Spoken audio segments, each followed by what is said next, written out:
gómìnà Adeleke kìlọ̀ fún àwọn alága káńsù tuntun láti má yọjú sí ọ́fíìsì báyìí. Gómìnà Adémọ́lá Adeleke ti ìpínlẹ̀ Ọ̀ṣun ó ti pàṣẹ fún àwọn alága tuntun àti kánsẹ́lọ̀ pé kí wọ́n jìnnà sí ọ́fíìsì wọn ní ìjọba ìbílẹ̀ ẹnìkọ̀ọ̀kan wọn báyìí. Gómìnà máa sọ èyí lásìkò tó ń ṣe ìbúra wọlé fún àwọn alága tuntun tí wọ́n jẹ́ 30 níye ní ọjọ́ 24 oṣù kejì ọdún 2025 ní ilé ìjọba tó wà nílùú Òṣogbo. Ètò náà máa wáyé lẹ́yìn wákàtí díẹ̀ tí ìdìbò ìjọba ìbílẹ̀ parí ní ìpínlẹ̀ ọ̀hún. Gómìnà Adeleke ó ní ìgbésẹ̀ náà ó mà ṣe kókó láti má lè fi àyè sílẹ̀ fún títakò òfin ilẹ̀ Nàìjíríà.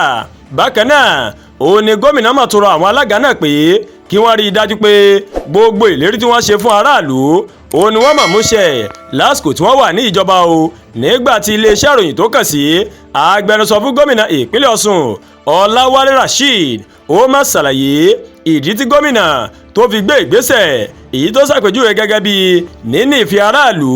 Rasheed ní gómìnà kò fẹ́ rògbòdìyàn kankan mọ́ èyí tó tún lè ṣokùnfà kí àwọn èèyàn kí wọ́n pàdánù ẹ̀mí wọn. Gómìnà gbé ìgbésẹ̀ náà nítorí rògbòdìyàn tó wáyé o àti bí àwọn kan bí wọ́n ṣe já wọlé sínú àwọn ọ́fíìsì ìjọba ìbílẹ̀. Èyí ni gómìnà òun ló fi pàṣẹ fún wọn pé kí wọ́n má tíì lọ sí ọ́fíìsì ìjọba ìbílẹ̀ báyìí. Ìdí kejì ni pé àwọn òṣìṣẹ́ ìjọba wọ́n ń ṣe ìyanṣẹ́lódì lọ́wọ́ báyìí tí kò sì sí ẹnikẹ́ni ní ọ́fíìsì nínú ẹgbẹ́ òṣèlú 18 tó kópa nínú ètò ìdìbò náà. Ẹgbẹ́ òṣèlú PDP nìkan ó mà ló mà jáwé olúborí o ní gbogbo ìjọba ìbílẹ̀ 30 gẹ́gẹ́ bí alága ìjọba ìbílẹ̀. Bákan náà ẹgbẹ́ òṣèlú PDP ó mà ló mà tún jáwé olúborí níbi ètò ìdìbò àwọn kánsẹ́lọ̀ náà tí gbogbo kánsẹ́lọ̀ náà tó sì jẹ́ 332. Alága àjọ elétò ìdìbò Ashim Abioye ó rọ gbogbo wọn kí wọ́n má ṣe gbàgbé gbogbo ìlérí tí wọ́n ṣe ní àkókò ìpolongo ìdìbò wọn fún àwọn aráàlú. Awuyewuye lórí ìdájọ́ ilé ẹjọ́ kò tẹ́mi lọ́rùn lórí ọ̀rọ̀ ìjọba ìbílẹ̀ ó mà ba ibòmíràn yọ lẹ́yìn tí ọmọ ẹgbẹ́ òṣèlú PDP méjì ní ìjọba ìbílẹ̀ borí pé nílùú Ìrágbìjí tí wọ́n kú nígbà tí alága APC kan náà òun náà dèrò ọ̀run ní ìjọba ìbílẹ̀ Ayédire ní ọjọ́ ajé Monday ọjọ́ 17 ọdún 2025 ní ìpínlẹ̀ Ọ̀ṣun.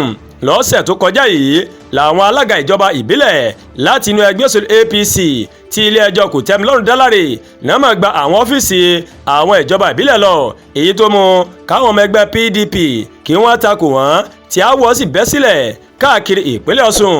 Ohun tí àwọn oníròyìn rí nígbà tí wọ́n ṣe àbẹ̀wò sí ìjọba ìbílẹ̀ borí pé nílùú Ìrágbìjí ni wípé ẹgbẹ́ òṣèlú APC ló gba gbogbo agbègbè náà tí wọ́n sì lé àwọn ẹgbẹ́ òṣèlú PDP kúrò ní agbègbè ìjọba ìbílẹ̀ ọ̀hún. Adúàgbàolúwa Tóyìn ló ń kàròyìn sí létí látàárọ̀.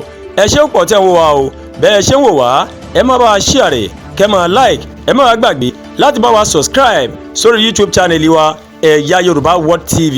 Ẹ ó bá tẹ notification bell láti máa mọ àwọn ètò alọ́kòjọ̀kan tó bá ti ń gorí ìkànnì yìí. A kú àtàárọ̀, a kú iṣẹ́ tòní, Elédùà yóò dé gbìyànjú ẹnìkọ̀ọ̀kan wa ládé o.